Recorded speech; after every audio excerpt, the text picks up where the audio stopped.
Espero que sim. Enquanto a Thay estava cantando ali, estava lembrando que a palavra ela fala a respeito de um homem, um cara que às vezes, se a gente for olhar de quem ele é filho, é um cara que não é tão interessante assim. Gênesis, no capítulo 4, fala a respeito de Jubal. A Bíblia fala que é o primeiro cara que teve uma ideia de pegar um pedaço de ferro e fazer um instrumento para tocar. Imagina, cara. A Bíblia fala que ele é o 7º na genealogia. Imagina aí 7 gerações sem saber o que é um instrumento para tocar. E os irmãos tocando aqui me fez lembrar a respeito desse cara. O nome dele é Jubal. E Jubal em hebraico significa corrente, córrego. Eu acho que o nome faz todo sentido, né?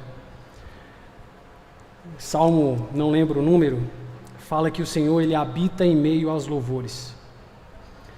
E isso nos traz alegria, porque em momentos como esse, em que principalmente a igreja ela consegue em uma só voz falar a mesma coisa, isso produz algo forte dentro de nós. E eu espero que você não tenha perdido esse tempo, que você não tenha perdido esse privilégio que nós acabamos de ter, de poder cantar em uma só voz a bondade do Senhor e a misericórdia do Senhor em nossas vidas. Vamos orar? Senhor, muito obrigado por Jesus Cristo. Muito obrigado por esse tempo que o Senhor tem permitido que nós estejamos aqui. Às vezes, Senhor Deus, discernir os tempos é um pouco complicado demais para nós. Mas o que nos traz conforto e alegria é que o Senhor entregou o Teu Espírito Santo à igreja. E o Teu Espírito Santo ele tem um poder de revelar a nós o lugar onde estamos. E o que queremos, Senhor Deus, te pedir encarecidamente no nome do Senhor Jesus Cristo, é que possamos entender o lugar onde estamos. Não só o lugar físico, mas o lugar espiritual, Senhor. Porque assim nós saberemos como nos portar, assim nós saberemos como falar, como vestir, como até cantar. Tenha misericórdia de nós, no nome de Jesus. Meu irmão, eu espero que você esteja à vontade aí. A gente vai ter um tempo junto. A gente vai tentar construir um raciocínio a respeito do Salmo 23. E eu queria que você lesse junto comigo aí. Amém? Salmo 23 diz assim: O Senhor é o meu pastor, de nada terei falta. Ele me faz repousar em pastos verdejantes. Leva-me para o junto das águas de descanso. Refrigera minha alma, guia-me pelas veredas da justiça por amor do seu nome. Ainda que eu ande pelo vale da sombra da morte, não temerei mal nenhum, porque tu estás comigo. O teu bordão e o teu cajado me consolam. Prepara-me uma mesa na presença dos meus inimigos. Unge a minha cabeça com óleo e meu cálice transborda. Bondade e misericórdia certamente me seguirão todos os dias da minha vida e habitarei na casa do Senhor para todo sempre. Eu acho que não é novidade para você esse salmo que nós acabamos de ler. Eu fiz questão de ler tudo para que fique fixado na sua mente e te faça relembrar. Às vezes nós confundimos a respeito de algumas coisas e esse Salmo 23 basicamente às vezes é confundido com o Salmo 91, né? Isso faz a gente lembrar a respeito disso. Cara, eu acho que falar sobre Davi não é novidade nenhuma. Você conhece Davi. O problema está aqui. Você conhece Davi. E eu não vou me aprofundar muito nas partes em que você conhece de Davi. Eu quero tentar olhar para Davi para um outro lado. E é inquestionável que a Bíblia ela está repleta de palavras de Davi. Talvez você pense, poxa, mas Davi falou pra caramba. Eu acho que não. Eu acho que existem pessoas que falaram e falam muito mais do que Davi. Existe um cara no livro de Juízes, eu esqueci o nome dele agora, mas a palavra fala que o Senhor ele disse para ele o seguinte, vai e conquista aquele povo, porque eu já entreguei na sua mão a terra. E o cara falou o seguinte: Senhor, mesmo que o Senhor já tenha falado isso, eu quero falar ainda mais. Olha o perigo de falar demais. Esse cara chega para o Senhor e fala o seguinte: quando eu voltar e o Senhor me entregar aquele povo lá, eu vou matar o primeiro cara que passar na minha frente. Meu irmão, o cara perdeu a oportunidade de ficar calado. Aí, não sei se você conhece a história, mas na hora que o cara chega da batalha, o Senhor entrega o povo nas mãos do povo de Israel, passa a filha dele dançando na frente dele. Ele falou que ia matar o primeiro que passasse na frente, e aí, velho? Não tinha necessidade. O Senhor falou, pronto, está resolvido. Ele não tinha necessidade de provar nada. Davi, ele tem muitas coisas escritas a respeito dele, muitas coisas que ele falou, eu acredito em um outro ponto. Não que ele falava demais, mas sim que o que ele falava era muito importante. No Novo Testamento a gente tem um exemplo de Pedro, por exemplo. Pedro falava pelos cotovelos, a gente sabe muito bem disso. Só que o Novo Testamento é quase todo palavras de Paulo. Isso significa que Paulo falava demais? Na minha opinião, não. Eu acredito que o que Paulo falava era importante e merecia ser escrito e repassado. Baseado nisso, a gente vê esse salmo icônico aqui de Davi e vê Davi falando esse tipo de coisa. E uma das coisas que a gente percebe é que Davi era um cara extremamente inteligente. Velho, eu duvido se você nunca quis repetir as palavras que Davi disse. Eu duvido, velho. Eu duvido que quando você olhou o Salmo 23 e falasse assim: caramba, eu queria ter dito isso. Pessoas inteligentes falam coisas inteligentes, e essas coisas inteligentes, elas são repetidas pela maioria. Começa a perceber isso. Davi, ele disse palavras que você desejava que ele falasse. E Davi, ele tinha uma outra característica. Ele entendia quem era o Senhor. Essas duas características, cara, eu consigo ver na Bíblia pouquíssimas pessoas que têm. Eu diria Davi, Paulo e o próprio Jesus. Pessoas que sabem falar, são pessoas extremamente inteligentes e são pessoas que conhecem o Senhor de uma forma como poucos conhecem. Talvez você pense, velho, ser como um cara desse é um privilégio absurdo. Por quê? Eu conheço o Senhor, eu sei falar e eu sou inteligente. Então, tá de boa. Cara, essas pessoas são as pessoas que mais sofrem na face da terra. Você já imaginou conversar com alguém que sabe tudo o que você vai dizer antes de você dizer? Esse é Deus, irmão. Não importa a profundidade que você tem a respeito de qualquer coisa, o Senhor vai saber antes o que você vai dizer. Você acha que o Salmo 23, o Davi dizendo: o Senhor é o meu pastor e nada me faltará, surpreendeu o Senhor? Surpreende nós, irmão. Surpreende nós. E Davi, quando ele escreveu esse salmo, e eu quero me atentar a alguns pontos aqui com você, ele foi feliz, porém ele se deixou levar pelo momento. Davi, ele diz, como um desejo no coração dele, no verso 2, ele diz: leva-me para junto das águas de descanso. Essa semana eu estava orando e esse salmo me veio à memória.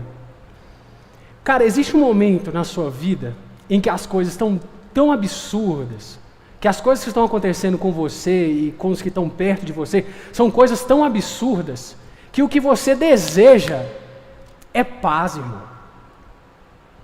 O mundo anseia por paz. Não sei se você está passando por isso agora, mas dependendo da situação em que você está vivendo, o que você deseja é paz.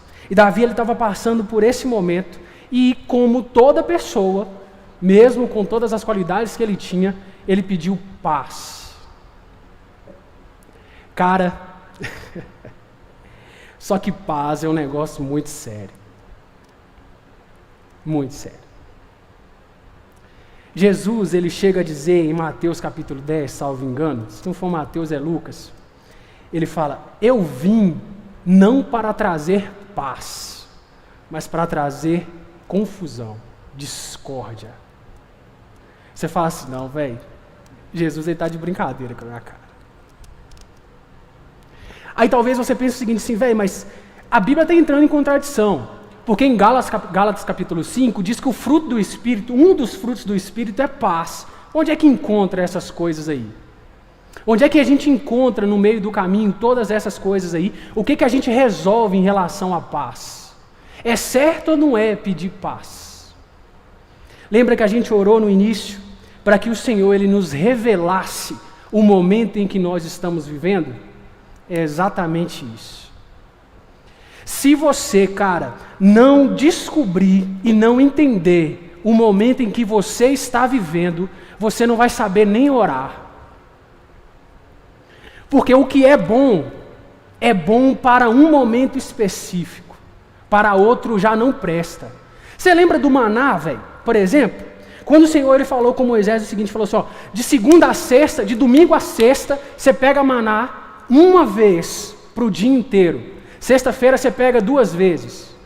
Não pegue no meio de semana mais de uma vez que esse negócio vai estragar. Maná era bom? É, velho. Era a única coisa que os caras tinham para comer. Só que os caras ficou desesperados. No primeiro dia que o maná caiu do céu, irmão, a galera ficou doida. Falou, sei lá, velho, vai que não cai comida amanhã. Então vamos catar. Meu irmão, no outro dia, aquele trem estava podre, velho. Ninguém aguentava aquele negócio. Olha, peraí, velho, maná não é bom, não foi Deus que deu. É, foi Deus que deu, mas por um tempo específico. Passou disso, não presta mais não, irmão. Só que chegou na sexta-feira, o Senhor falou o seguinte, ó, pega para hoje e para amanhã. O povo ficou com o pé atrás, mas resolveu pegar. Pegou o maná para 2 dias, no sábado o negócio não estragou, e eles viveram assim 40 anos, mas teve que quebrar a cara primeiro. A mesma coisa é a paz. Jesus ele estava falando a respeito do que Gálatas ele ensina para nós em 2 pontos. Gálatas ele fala que os frutos da carne ele se manifesta e o fruto do Espírito ele é. Nós já até falamos a respeito disso uma vez. Por exemplo, o Diego está aqui. Eu não posso dizer que o Diego se manifestou homem. Não posso. Agora é correto dizer o Diego é homem. Da mesma forma a Júlia também está aqui, eu não posso dizer para ela, Júlia, você se manifestou mulher. Não, a Júlia é mulher. Existe uma diferença muito grande entre se manifestar e ser, cara. O que Paulo está dizendo em Gálatas capítulo 5, que a paz é, não se manifesta. E o que Jesus está dizendo em Mateus capítulo 10, em que a paz que ele falou, que não veio trazer no mundo, é uma paz que se manifesta, irmão. Você e eu, quando estamos passando por momentos absurdos na nossa vida, a gente quer uma paz que se manifesta, cara. E é totalmente diferente. O que é uma manifestação? É um homem que transforma em mulher. Ele é homem, mas ele resolveu se manifestar como uma mulher. Isso é manifestar. Você entendeu a diferença, irmão? Eu espero que sim. O que Jesus está dizendo é o seguinte, velho, o pau está quebrando para você, só que por você não ter entendido o tempo em que você está vivendo, você está pedindo uma paz que precisa ser manifestada. Só que a paz não é para ser manifestada, irmão. A paz é para ser. A paz é. E a paz que está dentro de nós, velho. E a paz que se manifesta, essa nunca vai existir, irmão. Nunca vai. Por quê? Porque o Senhor disse assim. Cara, se eu fosse você, eu ficava com muito medo de paz. Em 1 Tessalonicenses, a palavra diz o seguinte, que quando você ouvir rumor de paz, virá repentina destruição. Toma cuidado, irmão. Tudo que é manifestado não é saudável, até paz. O que Davi estava pedindo no Salmo 23 é, Senhor, me leva para a paz. E o Senhor estava falando, não, você é doido, Davi. Se eu te levar para a paz, irmão, você não vai saber nem o que vai acontecer lá. Quando vier a paz, Davi, virá repentina destruição, moço. O Senhor, cara, Ele deu um pedacinho de paz para Davi. E isso está escrito em Crônicas e em Reis. O Senhor falou com Davi, tá todo mundo na guerra lá, Davi, fica aí um pouquinho no seu palácio. Ai, irmão. Davi ficou no palácio, moço. O pau estava quebrando e Davi no palácio, achando que estava em paz. Davi olha para o lado e vê Batseba tomando banho. A palhaçada que Davi fez, moço. Irmão, pode parecer absurdo, mas eu e você não estamos preparados para viver em paz. Não estão. A paz no ambiente errado, ela não é saudável. Ela te faz descansar em meio a uma guerra. Quando nós não entendemos o ambiente em que nós não estamos vivendo, nem pedir em oração a gente sabe. Quando você está em meio a uma guerra, não se pede paz, se pede armas. A gente não precisa de paz, a gente precisa de armas. Porque o Senhor já disse, a paz não se manifesta, ela está aí dentro. Se não tiver aí, peça ao Senhor, velho. Porque ela precisa estar aí. Agora, externa, uma paz manifestada, ela não é saudável. E quando ela vier, se prepara porque o pau vai torar, irmão. Um outro detalhe, isso no início do meu casamento, eu lembro que eu tinha acabado de converter, uns 3 anos mais ou menos, e eu estava apaixonado, rapaz. E numa conversa que a gente teve em casa, a gente nunca teve dinheiro, não. Sempre teve duro, é o que, João? Tá manifestando o que aí? Vai sair, né? Sempre duro. Mas o todo duro, irmão, fala sobre dinheiro. Todo duro planeja o futuro. E a gente estava falando, e o meu lema era o seguinte: é errado guardar dinheiro. Essa era a minha ideia. Por quê, velho? Eu estava apaixonado, irmão. Eu estava vendo Atos, e o pau quebrando em Atos. A palavra fala que não havia nenhum necessitado. Que os irmãos pegavam as coisas dele e saíam vendendo e distribuindo aos outros. Eu falei, rapaz, é isso aí, velho. É isso que o Senhor quer. E a Gabi falava, não, eu acho que não. Eu acho que a gente tem que ter uma poupança. Eu achava que poupança era pouca fé, sabe? Quando a Gabi falava em poupança, eu falava assim, não, moça, você está ficando doida. Fazer poupança? Eu não tenho fé no Senhor? Então o Senhor vai dar um jeito.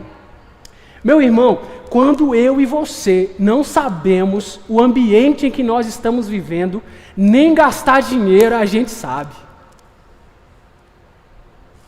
Pensa bem, a Bíblia diz o seguinte, no livro de Atos, e nos evangelhos também ela diz, o Senhor Jesus, ele deu uma ordem. Ele falou com os 70, ele falou com os caras o seguinte, vai e não leva nada. Vai com a roupa do corpo, não leva nada, irmão. A gente gosta muito de recitar aquele texto de Mateus, né? Que fala a respeito de não ajuntar tesouros na terra. Ajunta não ajunta tesouro na terra não. Só, irmão, que a mesma Bíblia diz que o mesmo Deus que inspirou Jesus a dizer o que ele disse em Mateus, disse para José no Egito, para ele acumular dinheiro. Você parou para pensar nisso? A Bíblia diz para José, o Senhor diz para José em revelação e sonho, e diz o seguinte, vai vir 7 anos de vacas gordas e 7 anos de vacas magras. O que você precisa fazer? Acumula, irmão. Em 7 anos de vaca gorda, acumula. Aí eu falei, não tem condição um negócio desse. Eu estava lendo a palavra e falei, não tem condição. O mesmo Deus que mandou não ajuntar, mandou um outro cara ajuntar. Por quê, velho? Meu irmão, quando eu e você não entende o tempo em que nós estamos vivendo, nem cuidar do dinheiro a gente sabe, velho. Nem cuidar de dinheiro a gente sabe. Às vezes, cara, nós estamos vivendo em um tempo em que precisa juntar. E às vezes nós estamos vivendo em um tempo em que precisa tirar, acabar de ajuntar. Você entende isso? E o Senhor me falou, velho, a respeito desse negócio. Falou o seguinte, Emerson, quando o ambiente é o reino, não ajunta nada. Quando você estiver fora do reino, do ambiente do reino, junta, velho. Talvez não ficou claro para você. O que os irmãos estavam vivendo em Atos era aquilo que Jesus ensinou a pedir em Mateus capítulo 6. Venha o reino. Os caras estavam vivendo o reino, irmão. Por isso que não ficava um doente. Por quê? Porque no reino não tem doença. Por isso que não ficava nenhum necessitado. Por quê? Porque no reino não tem necessidade, velho. Por isso que Ananias e Safira morreu. Porque no reino não dá para mentir, moço. O ambiente que os caras estavam vivendo era o ambiente do reino. E no ambiente do reino a ordem é: não junte, distribua, vende tudo. Só que José não estava vivendo no ambiente do reino. José estava vivendo em um ambiente totalmente diferente. E a ordem para viver no ambiente em que José estava vivendo, o Senhor estava dizendo: José, você ainda não está no reino que eu desejo implantar na terra. Então junte. Quando eu e você não sabemos o ambiente em que nós estamos vivendo, irmão, a gente não sabe nem cuidar do dinheiro. Olha só o que Davi pede no Salmo 23, verso 5. Prepara-me uma mesa na presença dos meus adversários. Unge a minha cabeça com óleo e meu cálice transborda. Ele queria era abundância, irmão. O Senhor está falando: Davi, pelo amor de Deus, se você não entender o ambiente em que você está vivendo, você vai falar essas coisas. Bonito? Demais. Mas não serve. Como, Davi, que eu respondo esse tipo de oração, moço? Como, Davi, que eu vou te responder dessa forma? Você está pedindo paz em um tempo em que você não precisa de uma paz manifestada. Você está pedindo para acumular num tempo em que não é para acumular. Ou o contrário, você está pedindo para poder distribuir num tempo em que não é para distribuir. A gente precisa entender o ambiente que nós estamos vivendo, velho. Meu irmão, isso é muito sério, cara. Muito sério. Se a gente não descobrir rápido o ambiente em que nós estamos vivendo, a gente vai continuar batendo cabeça. Existe uma preocupação, velho. Existe uma preocupação muito grande no coração de muita gente. Principalmente nas pessoas que estão atrás das câmeras, irmão, que você não está sabendo. São pessoas que amam a Jesus. E por causa do amor a Jesus, elas te amam de uma forma que você não entende. Algumas delas aqui, eu acredito que quase, se não todos, no seio do coração de todo mundo. Mas chora por você. Chora. Preocupado no que você está fazendo nesse tempo longe. E é por isso que a gente está aqui. Você precisa entender rápido qual o tempo que você está vivendo. Hoje eu estava orando e pensando a respeito dessas coisas. E eu falei: Senhor, eu não acho justo chegar e falar com os irmãos e jogar no peito deles e falar o seguinte: ó, você precisa saber o ambiente em que você está vivendo, e não propor nenhuma solução para isso. Se for para ser assim, eu nem prefiro nem falar nada. É a mesma coisa de eu dizer para você o seguinte: velho, você precisa fazer uma receita, você vai colocar sal, vai colocar um tanto de coisa, vai colocar aquilo tudo lá, e não falar para você quanto tempo aquele troço vai ficar no forno. Não é justo, entendeu? E orando a respeito desse negócio, o Senhor me fez lembrar de Daniel. Daniel, ele tem uma visão a respeito de uma estátua, e essa visão diz muito a respeito dos nossos tempos. Daniel diz que ele viu uma estátua com cabeça de ouro, com peito de prata, com cintura de bronze, com pernas de ferro, e nos pés tinha barro misturado com ferro. Aí ele diz que viu uma pedra sendo cortada no monte. Essa pedra foi cortada sem a ajuda de mão de homens. Essa pedra veio rolando, pegou a estátua no pé. Você lembra disso? Se não, você lê Daniel depois. E Daniel, ele explica o que é aquilo.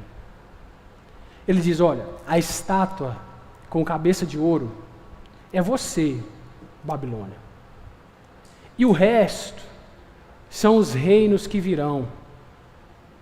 Hoje, depois de muito tempo, a gente entende que reinos são esses.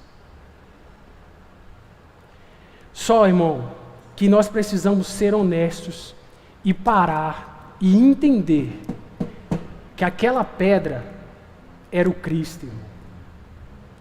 A palavra fala que aquela pedra bateu nos pés, derrubou a estátua, e aquela pedra foi crescendo, crescendo, crescendo, crescendo, até tomar toda a terra, irmão. Ô, irmão, mais claro do que isso, irmão, não tem jeito. Cara, o Senhor, no Velho Testamento, ele fala com alguns profetas. Com Jeremias e com Isaías, ele fala de um jeito que dá até vontade de chorar. No capítulo 18 de Jeremias, o Senhor fala com Jeremias: Jeremias, desce à casa do oleiro e eu vou falar com você lá. Casa do oleiro, irmão, é onde faz barro. E o Senhor, ele começa a profetizar a respeito de Israel, e ele fala que Israel é o barro. O povo de Deus, ele está dizendo assim: o meu povo é o barro. Na estátua em que Daniel viu, ele viu o barro misturado com ferro, velho. Ou seja, as pernas de ferro estavam misturadas agora com barro. O Senhor estava dizendo o seguinte na revelação de Daniel: Ô Daniel, é o seguinte, meu irmão, nos últimos dias, no dia em que eu vou cortar a pedra, e a pedra vai cair e derrubar a estátua, o meu povo, ele vai estar entranhado com o último reino que virá. Meu irmão, e se você não sabe, quando Roma se manifestou como o último império, Israel se juntou a eles de uma forma absurda. Cara, olha o nível do que os caras fizeram. Os fariseus, eles pagavam para se tornar top do negócio. Pagava para quem? Pagava para Roma. A relação de Roma com Israel era tão fútil, mas tão fútil, que Roma construiu um templo para o judeu, irmão. Jesus, ele fala o seguinte, quando os caras chegam lá e falam assim: ó, Senhor, que templo bonito, hein, velho? Jesus, ele fala assim: ó, não vai ficar pedra sobre pedra. Aquele templo que Jesus falou que não vai ficar pedra sobre pedra, quem construiu foi Roma, moço. Olha só para você ver a relação que Israel tinha com Roma, velho. E nesse tempo em que o barro estava entranhado com o ferro, com o último império, a pedra, irmão, chegou, velho. Foi quando Jesus chegou. Irmão, se você não acredita em Jesus, o problema é seu. Mas não dá, velho. Não dá para chamar de outro cara, não. No dia em que a pedra veio e bateu na estátua, o ambiente estava todo pronto, irmão.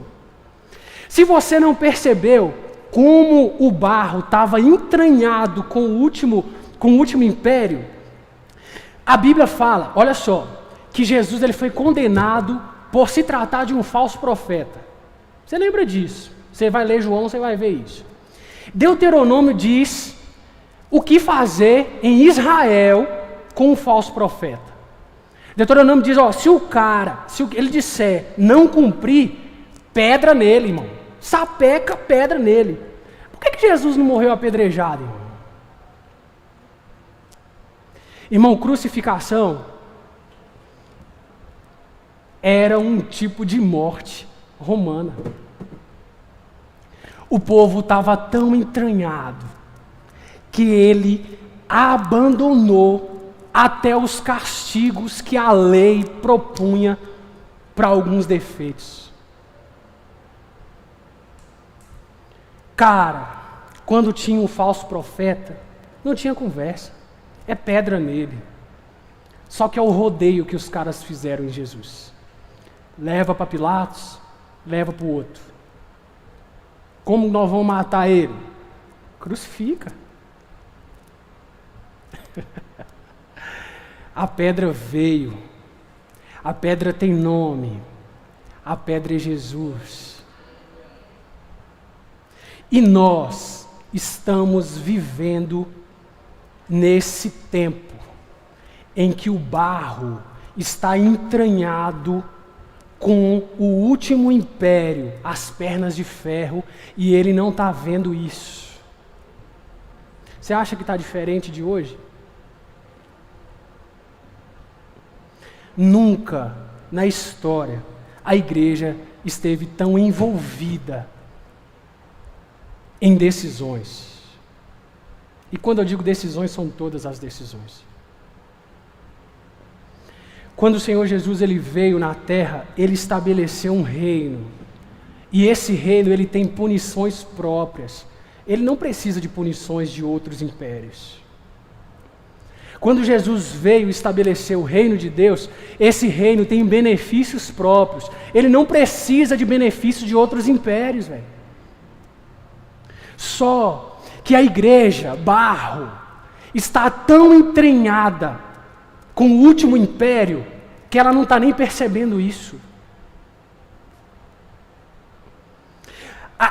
O povo de Deus, barro, ele é capaz de abandonar as punições do reino e os benefícios que o reino traz em prol dos benefícios do último império.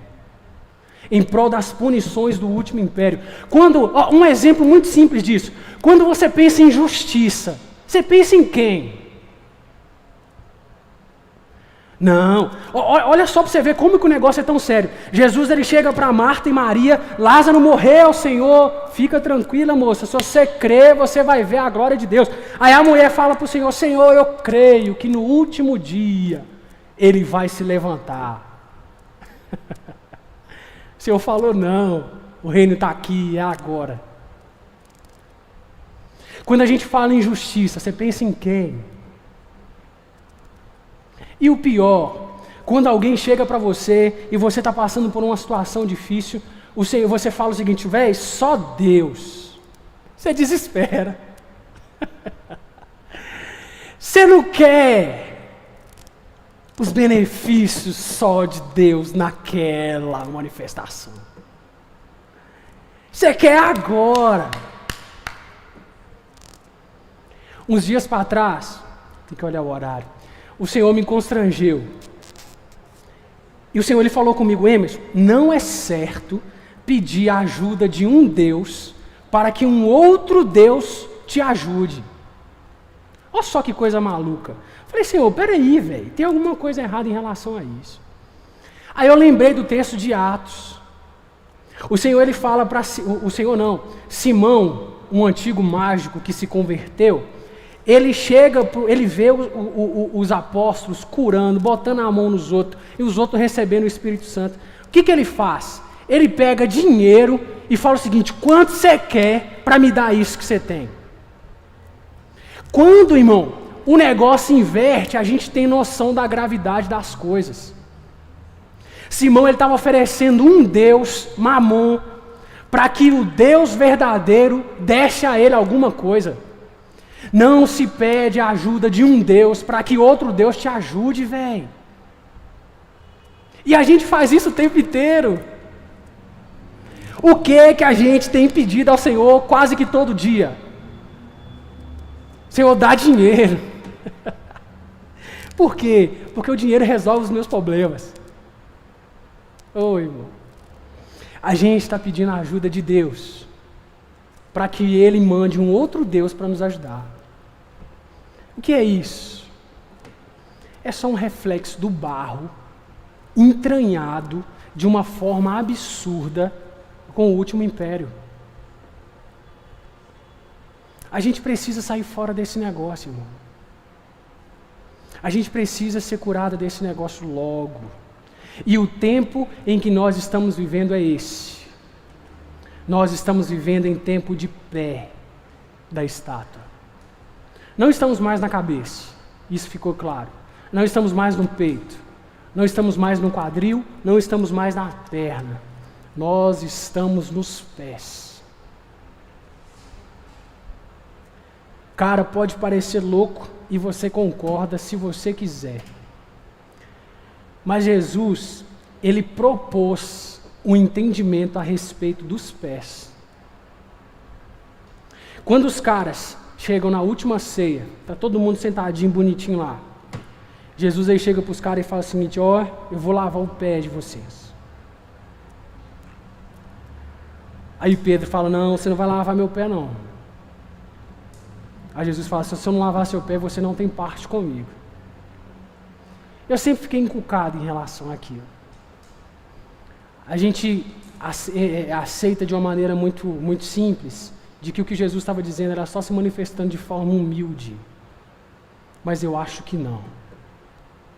Ele estava se manifestando de uma forma muito mais profunda do que a gente imagina. Jesus ele estava dizendo, olha, aí Pedro chega para Jesus e fala o seguinte: Jesus, então me lava todo. Jesus fala: não, você já foi todo limpo. Só precisa lavar os pés. Eu falei: rapaz, velho, que negócio é esse, mano? E ele diz mais: vocês foram limpos pela palavra. Só os pés que estão sujos. Irmão, existem alguns benefícios aí de você lavar banheiro. Hoje eu estava lavando banheiro e foi muito bom. A parede tem uma certa altura. Você já percebeu que a sujeira do banheiro, ela só acumula embaixo? Por que o resto não suja, velho? Só acumula embaixo ali, no rodapézinho. A mesma sujeira que cai da minha altura para o chão é a mesma coisa. Só que só acumula embaixo. Os pés têm uma grande facilidade de acumular resíduos, velho. É natural. Nós somos esse povo. A gente tem uma grande facilidade de acumular resíduos. E quando nós não entendemos o tempo em que nós estamos vivendo, a gente simplesmente abandona e deixa o pau torar. Duvida, irmão, que quando você era criança, para os mais velhos um pouquinho, que quando você foi para dormir, seus pais não disseram, vai tomar banho. Você falou, não, já tomei. Então lava os pés. Por mais que você já tenha se limpado, existe uma grande probabilidade dos seus pés estarem sujos. É uma prepotência muito grande da nossa parte em acreditar que está tudo bem, que está tudo 100%. Não está. Existe ferro no nosso meio. Essa é a dificuldade que nós estamos encontrando de sermos moldados. No Novo Testamento, Paulo chama nós, igreja, de vasos de barro, portadores de algo precioso. Você pode nunca ter mexido com barro, mas é óbvio de entender. Se tiver pedaços de ferro no barro, você não consegue fazer nada com ele. Você e eu precisamos tirar essas porcarias desses ferros que estão no nosso meio, velho. Como? Limpando os pés. Jesus, ele diz: o maior entre vós será o que serve. Não é assim o ensinamento em que ele diz a respeito da lavagem dos pés? O que ele estava dizendo é o seguinte: existe uma sujeira no ambiente. E só quem vai conseguir identificar essa sujeira são aqueles servos. E se o servo não querer limpar o que ele viu de sujo, aí danou-se. Aí já era. Vai ter que esperar outro vir. O que Jesus estava fazendo naquele lugar é: eu identifiquei um problema e eu tenho a obrigação de resolver esse problema. Meu irmão, se eu e você, que estamos identificando problemas, não tivermos a coragem de colocar a cara a tapa, de se ajoelhar para resolver aquele problema, nada muda, velho. Nada muda. As coisas vão continuar acontecendo. Vão continuar acontecendo, vão continuar acontecendo, vão continuar acontecendo. A gente precisa ter coragem suficiente para mudar totalmente esse negócio. Enquanto isso, quando a gente não souber identificar o ambiente em que a gente está vivendo, a gente vai continuar compondo lindas canções, como o Salmo 23. Bonito demais.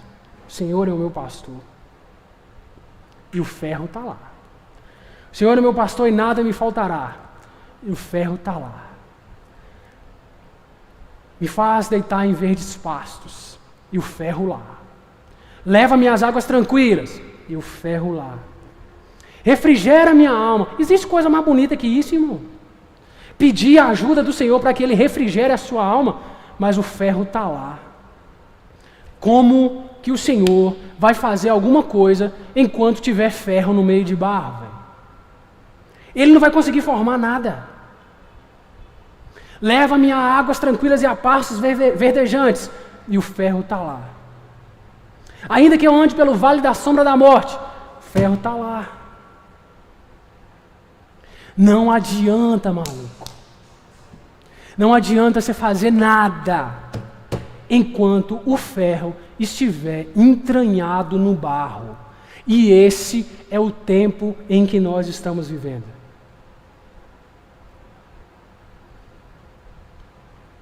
Essa semana, o Senhor ele falou... Eu vou conversar para vocês que eu tenho uma certa dificuldade em relação a isso. Mas enfim, para mim serviu. O Senhor ele falou claramente: Jerusalém, Jerusalém, que mata os seus profetas. Quantas vezes eu tentei ajuntar vocês, como uma galinha faz com seus pintinhos debaixo das suas asas, e vocês não quiseram. Quantas vezes, velho? Aí no mesmo verso o Senhor Jesus ele diz: vai vir destruição, o pau vai quebrar. Eu vou derrubar tudo. Tudo. Vou derrubar tudo. Enquanto vocês não disserem: bendito aquele que vem em nome do Senhor. O Senhor está tentando, irmão. Só que tem muito ferro no nosso meio. E enquanto isso não for resolvido, e não vai ser resolvido por Ele, precisa ser resolvido por nós. Enquanto isso não acontecer, não acontecerá nada. E se eu fosse você, eu corria. Porque uma das coisas em que uma pandemia traz é morte. E se você não sabe, em Apocalipse diz que existe uma porrada de alma debaixo de um grande trono. João diz isso, quando foi aberto o 5º selo. E essas almas estão dizendo: Senhor, até quando nós vamos ficar aqui esperando o Senhor fazer alguma coisa? E o Senhor, Ele diz um negócio. Até completar a quantidade de pessoas que precisam morrer pelo meu nome. A pandemia é do diabo, não sei. Só sei que ela está acelerando um processo. Que processo é esse? Tem um número de pessoas que precisam morrer por amor do nome do Senhor. E quando essas pessoas morrerem, acabou, filhão. Acabou a graça. O Senhor virá. E Ele virá de uma forma que talvez você não queira ver. Esse Cristo que foi apresentado a nós, misturado com ferro, pode te surpreender, velho. Ele é barro puro. E nós precisamos fazer alguma coisa nesse tempo em que nós estamos vivendo. Amém? Vamos orar? Senhor, nos perdoa, Senhor. Eu acredito que existe um desespero coletivo na igreja. Às vezes nós identificamos tocos de ferro no nosso meio e por covardia nós não temos coragem de tirá-los. Dá-nos noção dessa responsabilidade. Eu sei que o Senhor Jesus virá, não sei quando, mas Ele virá. Eu sei, Senhor Deus, que o Senhor, como promessa, que nos últimos dias o Senhor abreviaria os tempos. E eu não vejo outra comparação da palavra abreviar como acelerar. Eu sei que o Senhor está acelerando o tempo. Entendo também, Senhor Deus, que existem duas coisas para acontecer para que o Teu Filho Jesus volte. A primeira é a pregação do Evangelho em toda a terra. Não sei como está. E a segunda é a quantidade de pessoas que precisam morrer por amor do Teu nome. Não sei também como funciona. Mas em tempos como esse, que nos faz refletir a respeito de identificar o tempo em que nós estamos vivendo, nós começamos a olhar para aquele Cristo que tem uma espada que sai de sua boca. Para aquele Cristo que vem vencendo e para vencer. Nós lembramos disso. Ó Senhor, no nome do Senhor Jesus Cristo, que esse tempo de barro misturado com ferro esteja claro no nosso coração. E que também a vontade do Senhor de ajuntar esse barro esteja clara no nosso coração. E que também essa quantidade absurda de ferro esteja claro no nosso coração. Precisamos resolver isso. E assim nós conseguiremos cantar hinos que fazem sentido, não só hinos bonitos, mas canções que fazem sentido aos teus ouvidos.